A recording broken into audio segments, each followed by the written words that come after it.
Comment oser faire un exposé sur Salvador Dali?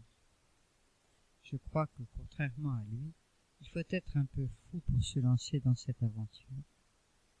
Et surtout, par quel biais commencer? Il a tout fait. Nous avons décidé de tenter de vous expliquer un peu qui il était, et surtout qu'il n'était pas que fou du chocolat Landry. Nous allons tout d'abord parcourir son enfance. Il est né le 11 mai 1904 à Figueras, 9 mois après le décès de son frère d'une gastro-entérite infectieuse, qui était également nommé Salvador. En 1908, c'est la naissance de sa sœur Ana Maria. C'est également son entrée en maternelle. En 1909, alors qu'il n'a que 5 ans, ses parents l'emmènent sur la tombe de son frère et lui disent qu'il en est la réincarnation. Plus tard, il dira que son frère n'était pas viable car c'était un génie extrême.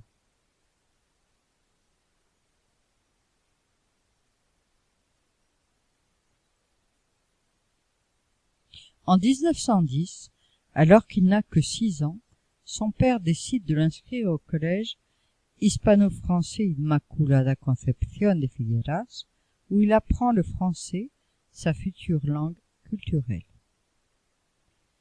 Après une scolarité primaire médiocre, il commence en automne ses études secondaires au collège des frères maristes et au lycée de Figueras.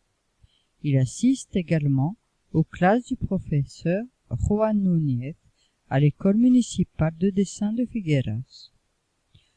Au cours de cette année et de l'année suivante, Salvador Dali dessine des contes pour sa sœur lorsque celle-ci est malade et découvre l'impressionnisme.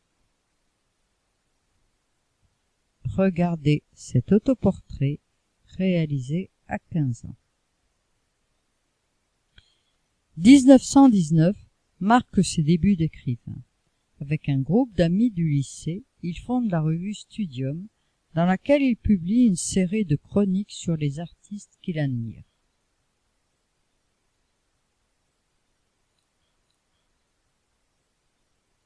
Goya, El Greco, Dürer, Léonard de Vinci, Michel-Ange et Velázquez. Il collabore également avec un autre groupe d'amis de Figueras à la revue humoristique El Sagno Pancraci, dont il peint un portrait imaginaire.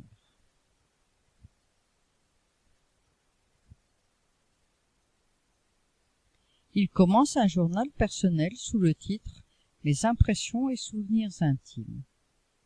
En 2 ans, il remplit 12 cahiers d'écoliers, dont 6 seront publiés en 1962 par les soins d'un collectionneur américain, et la totalité en Espagne en 1994. Dans son journal, on découvre un Salvador Dali qui écrit pratiquement chaque jour, faisant état de son activité quotidienne et de ses opinions sur sa vie, sur l'art ou la politique. Il aime sa vie et ce qu'il est. Il a la prémonition du franquisme et annonce sa mégalomanie future. N'oublions pas qu'il n'a que 15 ans. À partir de 1921, Dali réalise de nombreux autoportraits où il se représente de profil, regard tourné vers nous. Ces portraits ne parviennent pas à dissimuler une certaine arrogance. On peut donc dire qu'en règle générale, les portraits de cette époque révèlent un Dali narcissique, désireux d'occuper l'espace pictural et d'exalter son individualité, signe avant-coureur de l'exhibitionnisme qui le caractérisera toute sa vie. En 1922, Il participe à un concours exposition d'œuvres d'art originales d'étudiants qui a lieu à Barcelone, où son œuvre Marché reçoit le prix du recteur de l'université. On ne sait pas où se trouve l'original de cette œuvre. Seule cette photo se trouve à la bibliothèque de l'université de Barcelone. Il suit ses études à l'école spéciale de peinture, sculpture et gravure, Real Academia de Bellas Artes de San Fernando de Madrid. On sent l'influence de différents styles picturaux. C'est là qu'il se lie d'amitié avec un groupe de jeunes qui, avec le temps, deviendront d'importantes personnalités intellectuelles et artistiques du XXe siècle. Luis Buñuel, Federico García Lorca, Pedro Garfias, Eugenio Montes et Pépin Bello, entre autres. En 1923, Dalí a été suspendu de l'Académie pour 1 an, parce qu'il était soupçonné d'avoir commencé une émeute contre le choix du conseil d'académie, parce qu'il disait que les professeurs étaient incompétents. Dalí a également été arrêté et emprisonné à Gerona pour des raisons politiques. Le gouvernement a pensé qu'il était allié avec le mouvement séparatiste catalan, plutôt de gauche. Regardez à droite de son autoportrait, on devine le journal L'Humanité. Toujours inconnu en 1924, Salvador Dalí illustre une publication pour la première fois. C'est un poème en catalan, Les bruixes de Llers, les sorcières de Llers. 1925, c'est l'année de sa première exposition personnelle qui a lieu à la Galerie Dalmau de Barcelone. Entre 1926 et 1929, il rencontre Picasso au cours de son premier voyage à Paris.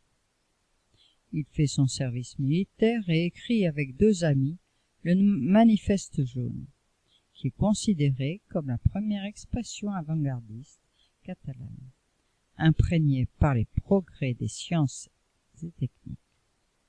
Il repoussait le classicisme qui régnait alors en Catalogne. Dalí va déployer durant cette période une intense activité dans tous les domaines, afin de répandre le surréalisme en Espagne. Il donne des conférences qui scandalisent le bon public bourgeois et traditionnel catalan. C'est en 1929 que Dalí se rapproche de Buñuel, lui aussi adepte de surréalisme, avec lequel il écrit le scénario et prépare le tournage du film Un chien andalou, qui doit se faire à Paris. Ce film est plutôt violent, ce qui n'est pas très étonnant quand on connaît Dalí, c'est pourquoi nous vous montrons que quelques extraits.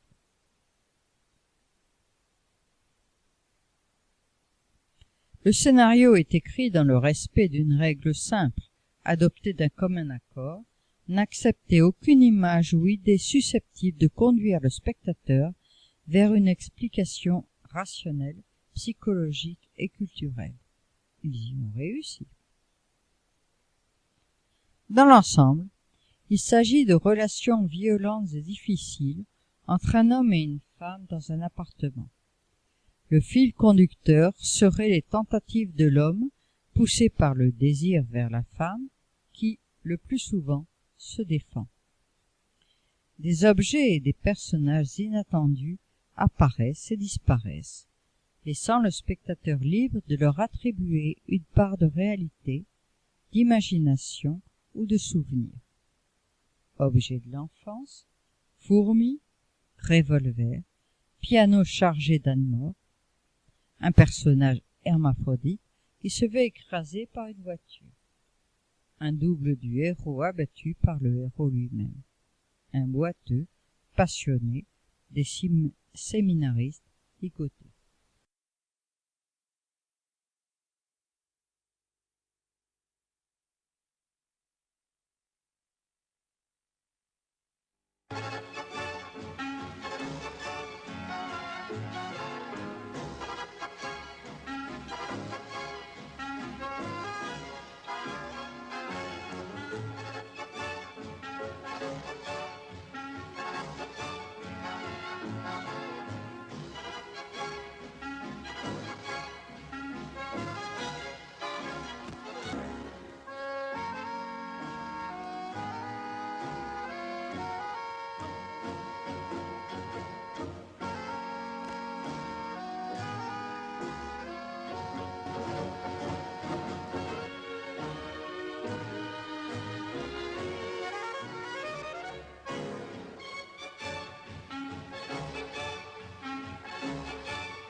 Ensuite, il écrit le scénario du film de Buñuel, L'Âge d'or. Lors de l'apparition du film, des ligues d'extrême droite détruisent la salle de cinéma. Il écrit en 1930 certains de ses plus beaux textes surréalistes. L'âne pourri, où il définit sa théorie personnelle du surréalisme, la paranoïa critique. L'amour et la mémoire, la femme visible, publié par les éditions surréalistes. Les surréalistes étaient totalement surpris de voir que les facultés créatrices de Dali, extrêmement timide qui était incapable de parler, dépassent de loin le domaine de la peinture. Ce film est un hymne à l'amour fou comme force subversive, capable de détruire la morale bourgeoise. C'est aussi une violente attaque contre l'Église, l'armée et la famille. Un homme et une femme qu'on veut constamment empêcher de s'aimer et d'avoir des relations sexuelles se dressent contre l'ordre établi. La dernière scène, empruntée au marquis de Sade, évoque une orgie au château de Céligny. L'un des libertins est le Christ. Imaginez la réaction du public de l'époque.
Canon. Salaud.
Avec les 20 000 francs que leur procure le vicomte de Noailles en échange d'un tableau, La vieillesse de Guillaume Tell, Dali et Gala, qui se sont rencontrés fin 1929, achètent une petite maison de pêcheurs à Port-Liégat, tout près de Cadaqués, qui deviendra leur résidence définitive en Espagne. Dali est fasciné par le paysage de Port-Liégat et du cap de Creus, un endroit aride, minéral, qui servira de fond à la plupart de ses paysages surréels. Il réalise sa première exposition individuelle à la galerie Pierre Colle de Paris, où il expose son œuvre, La persistance de la mémoire, plus connue sous le nom des Montres molles. Il participe à la première exposition surréaliste aux États-Unis qui a lieu au Wadsworth Atheneum de Hartford. En 1932, il participe à l'exposition Surréalisme, peinture, dessin et photographie de la Julian Levy Gallery de New York. Sa deuxième exposition individuelle a lieu à la galerie Pierre Colle de Paris. Son livre Baba Hugo, qui signifie en quelque sorte le simplet ou l'innocent, dans lequel il expose sa conception du cinéma, est publié. Il servira de scénario pour un film de Manuel Curcio Ferrer, seulement réalisé en 1997 et portant le même titre. À la fin de cette année, Dali annonce au vicomte de Noailles la création du groupe du Zodiaque, un groupe d'amis qui s'unissent pour aider économiquement Salvador Dali en lui commandant des œuvres qu'ils achètent régulièrement.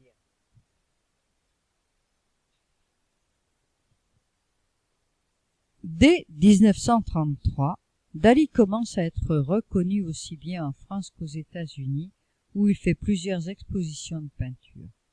Mais surtout, il explique sa vision du surréalisme dans un livre qui ne sera publié qu'en 1963, soit 30 ans après, mais la revue Minotaure de Paris publie le prologue du livre. Pour lui, le délire systématique qui résulte de la méthode paranoïa critique engendre une forme de savoir éthique rationnel,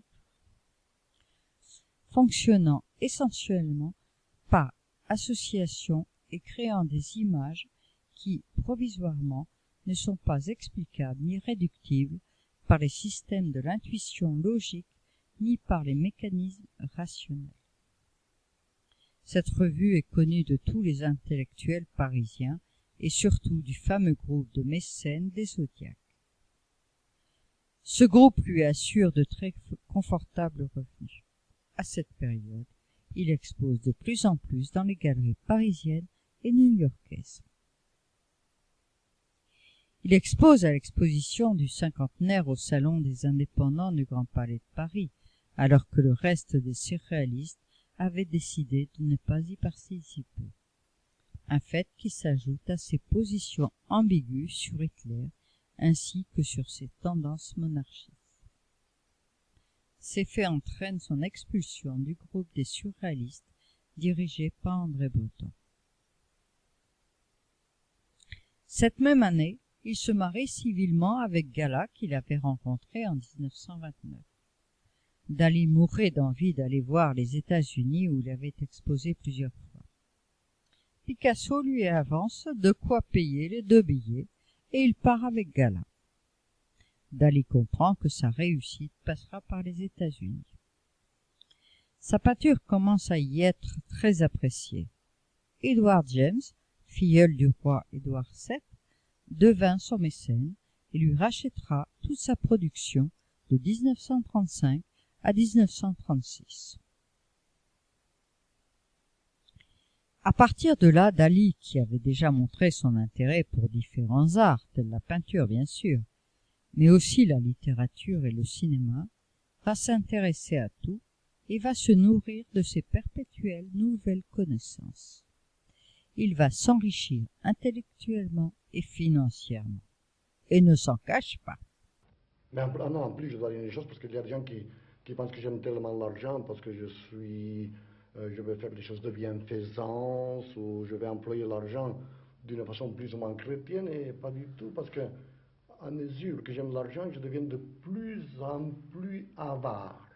C'est-à-dire mon complexe anal se rétrécit et vraiment j'aime l'argent juste pour l'idée d'avoir la banque qui se remplit tous les jours de plus d'argent, mais pas pour en faire rien. Juste pour l'idée de la puissance, l'idée symbolique, l'idée pure de l'argent pour l'argent. C'est ce qui donnera à André Breton l'occasion de le surnommer Avida Dollar, que nous ne pensons pas nécessaire de vous traduire. À partir de maintenant, il nous est devenu impossible de garder un ordre chronologique pour vous présenter les activités de Dali. Nous allons le voir sous ses différentes facettes.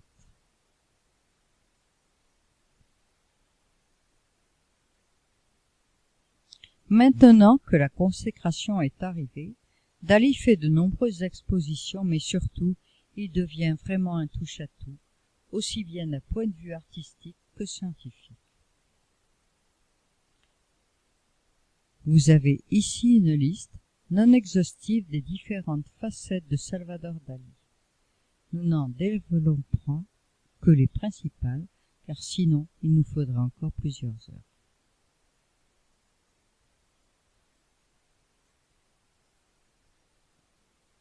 En 1949, Dali et Gala reviennent en Europe qu'ils avaient fui pendant la guerre. Il peint ses premiers tableaux religieux comme la Madone de Porlicat, le Christ de Saint-Jean de la Croix, le Dernier Repas ou la Pietà.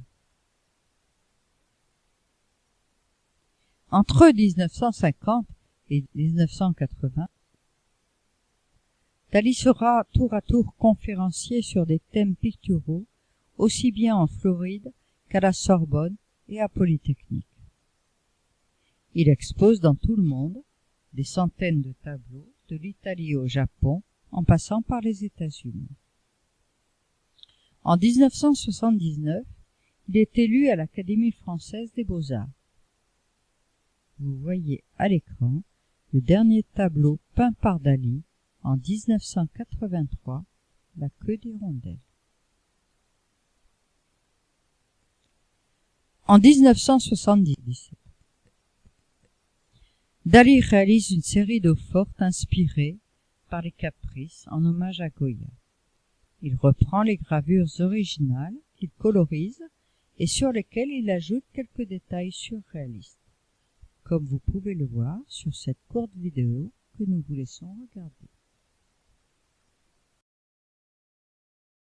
C'est émouvante puisqu'il y a rajouté un petit bonhomme qui en fait le représente et ceci pour trace un petit peu la satire de la société de l'époque en Espagne et qui comporte 3 grands thèmes, des thèmes sur le clergé, des thèmes sur l'amour sous toutes ses formes et des thèmes sur l'Inquisition, les sorcières, etc. L'originalité de Dali, c'est qu'il a regravé les mêmes gravures que Goya, il les a colorisées, il y a rajouté des éléments dalinien et paranoïaque, selon ses propres dires. Il y a changé la légende et ça donne un résultat assez étonnant, très intéressant. Il faut s'arrêter gravure par gravure, voir tous les petits détails, aussi bien du côté de Goya que du côté de Dali. Et on s'aperçoit que du côté de Dali, on retrouve des éléments daliniens de tout. Mais Dali s'est aussi intéressé à la mode. Il a par exemple collaboré avec la créatrice de mode italienne, Elsa Schiaparelli. Salvador Dali participe, entre autres, à la création du fameux chapeau soulier, dont voici quelques croquis. Il travaille également avec Elsa Schiaparelli à un tissu à motif homard, un symbole très présent dans son œuvre. La lobster dress est devenue une pièce de mode mythique, ainsi que la robe squelette et la robe larme. Par la suite, il travaillera également pour Dior, avec qui il imaginera la tenue des femmes du futur, dite robe à tiroir, avant de revisiter le flacon du fameux parfum Chanel numéro 5. Il crée des costumes pour des ballets comme le ballet Bacchanal. Par ailleurs, Lancel s'est également inspiré de Dali en revisitant sur un sac le dallégramme, alphabet secret créé pour Dalla et composé de 8 cryptogrammes.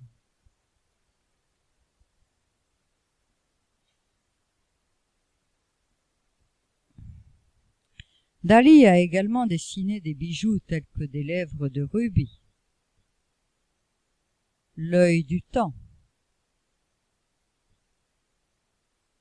la broche-main nervurée,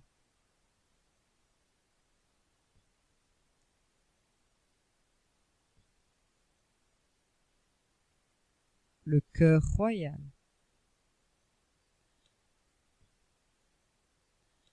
la fleur vivante, les pièces de monnaie Dali d'or. Nous avons déjà vu tout à l'heure que dès son adolescence, 14-15 ans, Dali écrit des articles de magazines et son journal. C'est en 1931 qu'il publie un recueil de poèmes intitulé « L'amour et la mémoire ». La photo que vous voyez a été prise par Buñuel et illustre ce recueil. Dans le journal d'un génie, il nous dévoile un Dali quotidien. Pour Dali, son propre génie ne fait pas de doute. Il ne le répète pas pour s'en convaincre, mais pour convaincre ses contemporains. Ce livre est un monument élevé par Salvador Dali à sa propre gloire. Si toute modestie en est absente, en revanche sa sincérité est brûlante. Dali se dépouille de ses secrets avec une impudence insolente. Une autobiographie passionnante et outrancière, comme il savait l'être. Dans Oui, édité en 1971, les idées daliniennes fusent, folles, toujours provocantes, mais aussi extraordinairement lucides, ainsi que le montrent les textes réunis dans ce livre. Visage caché, le seul roman de Dali a été rédigé en 1943, alors qu'il s'est exilé aux États-Unis pour échapper à la Seconde Guerre mondiale.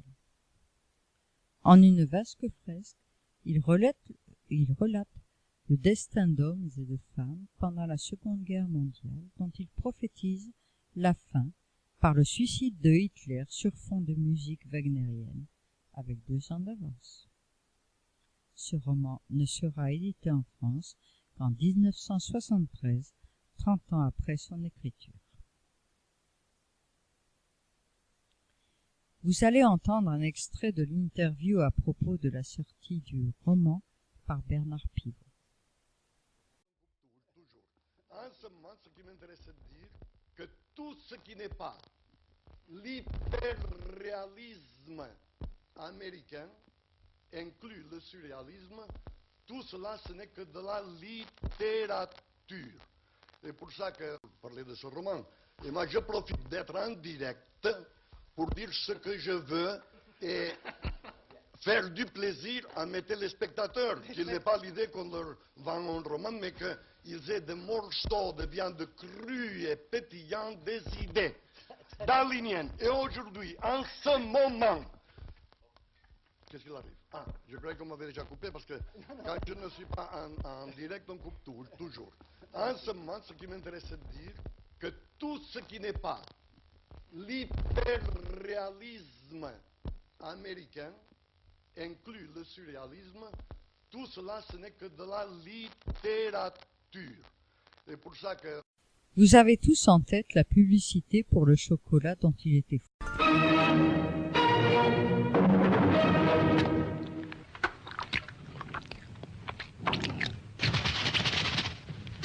Je suis fou du chocolat l'envers. Mais saviez-vous qu'il en a réalisé bien d'autres?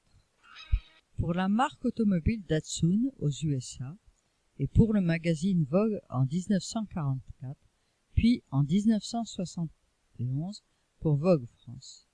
Pour apporter une réelle identité à son produit et booster les ventes, Salvador Dali est contacté par les bonbons Chupa Chups pour créer le logo. Assis à la terrasse d'un café de Figueras avec Bernat, le créateur de la sucette, un jour en 1969, Salvador Dali griffonne furieusement sur les pages d'un vieux journal et en moins d'une heure revint avec le célèbre logo Marguerite. Celui-ci a très peu changé depuis. Salvador Dali a également inspiré des publicistes plus récents. Par exemple, Perrier fait appel à l'agence Ogilvy pour lancer une nouvelle campagne. Par 3 affiches publicitaires et un spot télévision, elle décide de mettre en scène un monde où une chaleur suffocante ferait fondre la ville, en utilisant un ton sensuel, exagéré, décalé et surréaliste.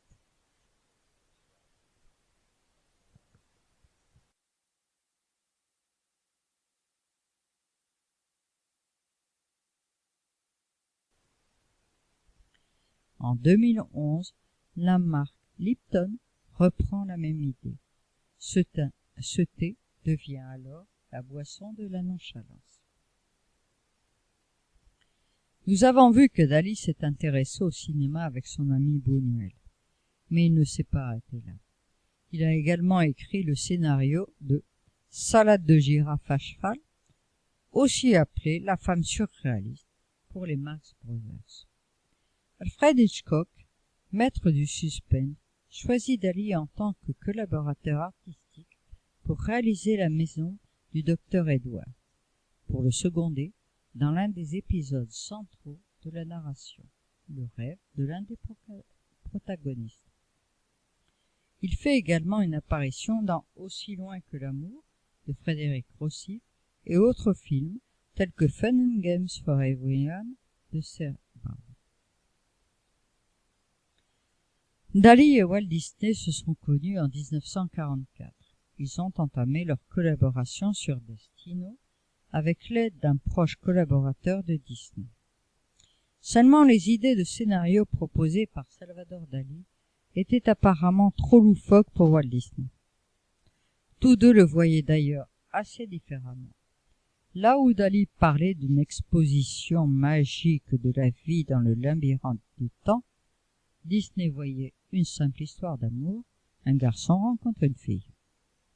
Après avoir dépensé plus de 70 000 $ sur Destino, Walt Disney a abandonné le projet qui fut repris par son neveu après sa disparition.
Ensuite, Bacchanal, son premier ballet dont il écrivit le scénario, met en scène les visions hallucinatoires du roi fou Louis II de Bavière et le mythe de Leda et du cygne. Nous ne résistons pas à vous relater les dires de Jack Anderson des ballets russes de Monte-Carlo. Le décor de Dali était dominé par un cygne gigantesque d'où sortaient par son poitrail les danseurs habillés de costumes extraordinaires. Une femme avec une tête de poisson rose, une autre avec une crinoline décorée de fausses dents. Un immense parapluie ambulant représentant le chevalier de la mort. Lorsque le roi Louis trépassa, toute une armée de parapluies envahit la scène.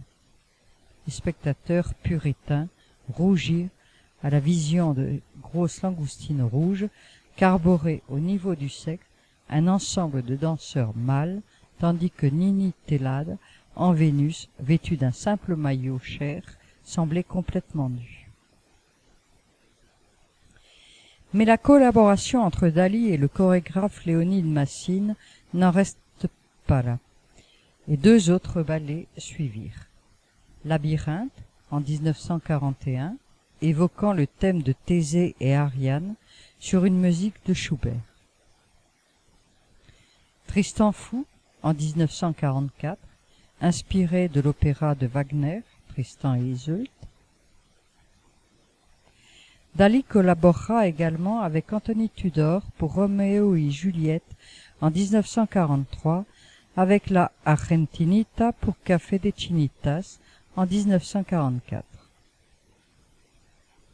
Et Georges Balanchine pour Colloque sentimental en 1944, où des squelettes barbus roulaient à vélo devant une sorte de grille et un jet d'eau surgissant d'un piano. Pour la Foire internationale de New York en 1934, il créa le pavillon Dream of Venus. Il s'agissait d'une attraction foraine surréaliste avec entre autres une Vénus terrassée par la fièvre de l'amour sur un lit de satin rouge, des sirènes et des girafes.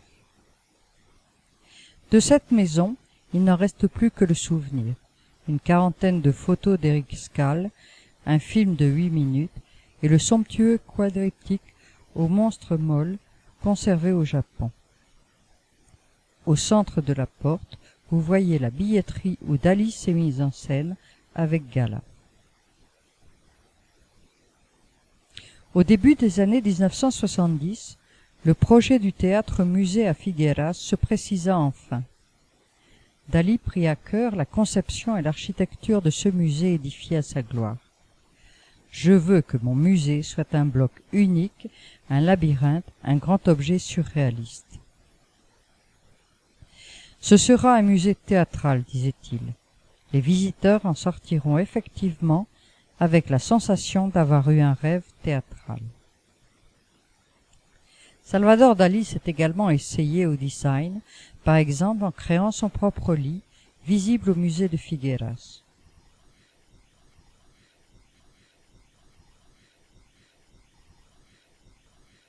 Le canapé lèvres de Mae West, qui appartient à Espace Dali à Paris.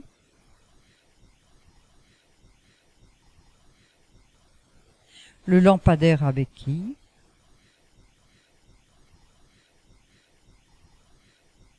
Ou le salon au vis-à-vis de Dali et Gala.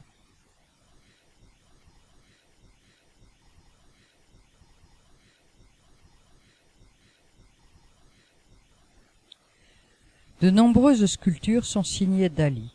On peut en voir de monumentales, tel le rhinocéros habillé en dentelle qui pèse 3 tonnes 6, Perseo, ou Gala à la fenêtre, qui sont toutes les trois visibles à Marbella.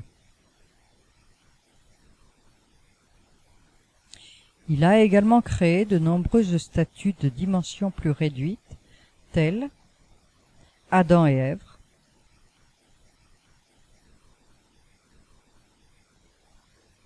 Alice au pays des merveilles,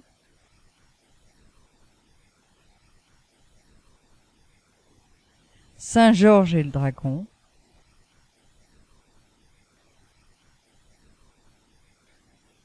Hommage à Newton,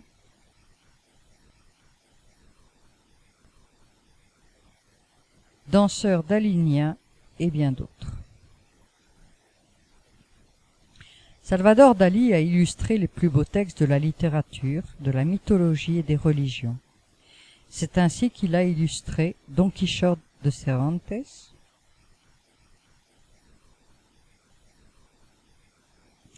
Alice au pays des merveilles,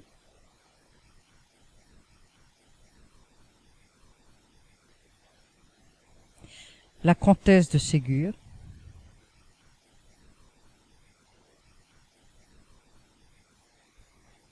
Le labyrinthe de Maurice Sandoz,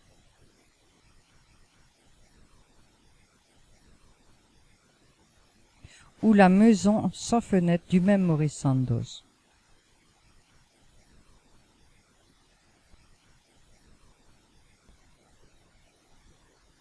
Même une version de Tristan et Iseult a été illustrée par Dali.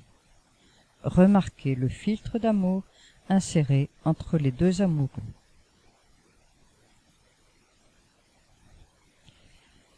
Dali montra aussi un réel intérêt pour la photographie, à laquelle il donna une place importante dans son œuvre. Dali, photographe, est la révélation d'une partie majeure et méconnue de la création dalinienne. Il travaille avec les plus grands photographes. Avec Marc Lacroix, Dali pose en 1970 pour une série de portraits où il s'est mis en scène dans des photos délirantes. Dali à la couronne d'araignée de mer, Dali à la chemise d'Elvis Presley, et Dali à l'oreille fleurie et bien d'autres. Comme chacun d'entre nous, Salvador Dali a certaines déficiences physiques qu'il utilise dans ses œuvres. Ainsi, par exemple, il est myope. Vous savez tous que plus un objet est éloigné, plus son image est floue. Si vous êtes myope, enlevez vos lunettes, sinon plissez des yeux jusqu'à modifier votre vision de ce tableau. Vous découvrirez le visage du président Lincoln à la place de Gala nu regardant la mer.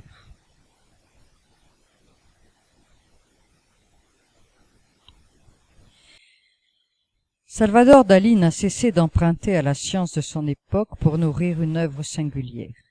Il a entretenu des rapports avec des savants dans des domaines aussi variés que la psychanalyse, la physique, la biologie ou les mathématiques. Il ne se trompait pas de cible lorsqu'il poursuivait Freud ou Lacan, Einstein ou Watson. Dali espérait beaucoup de ces rencontres qu'il sollicitait. La liaison art et science chez Dali offre un espace d'exploration qui est loin d'être négligeable. Les montres molles, par exemple, sont inspirées par la physique nucléaire après les bombardements atomiques d'Hiroshima et de Nagasaki. Paranoïa critique reflète les enseignements de Freud. Les peintures constituées de points évoluent avec les progrès entre la scission atomique et la découverte de l'ADN.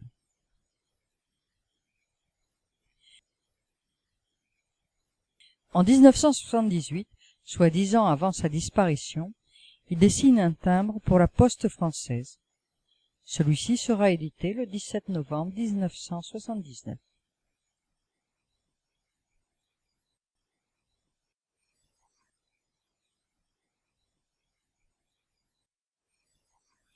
En 1969, afin de respecter la promesse qu'il avait faite à Gala, elle serait reine. Dali a acheté le château de Púbol, en ruine, situé à 40 km de Figueras, mais au moins il pourra l'aménager à son idée. Le 10 juin 1982, Gala disparaît à Port-Liégat. Le 24 juillet de la même année, le roi Juan Carlos anoblit Dali au titre de marquis de Púbol. Celui-ci décide alors de vivre en reclus dans son château. En 1984, un court-circuit électrique provoque un immense incendie. Dali, qui se trouvait dans son lit, fut alors très gravement brûlé. Il retourne alors vivre à Figueras, où rares furent les personnes admises auprès de lui. Ses 3 infirmières, bien sûr, et l'administrateur du musée de Figueras, Robert Descharnes, un avocat, Miguel Domenech, et un ami de famille, Antonio Pichot. À partir du 27 novembre 1988, le génie est hospitalisé 3 fois d'affilée et le 23 janvier 1989, son cœur s'arrête. Dali avait 84 ans et une vie extrêmement bien remplie. Vous voyez actuellement une visite virtuelle du château transformé en musée.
J'ai eu la chance de rencontrer Salvatore Dali à plusieurs reprises à Cadaqués et dans sa maison de Portligat entre les années 1965 et 1968.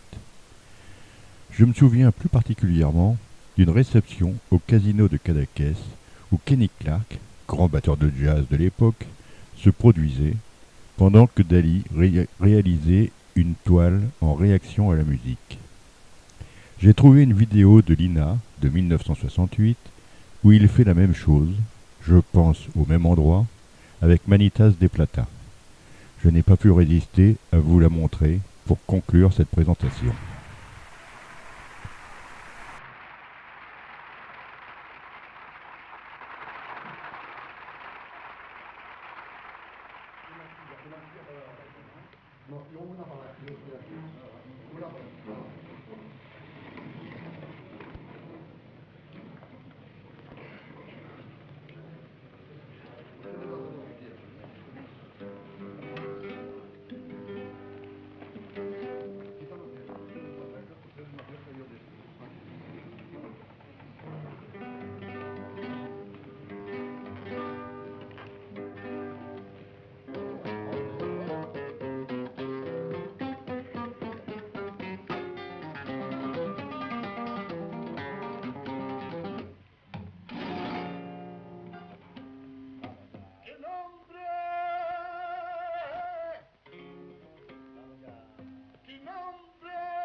sens.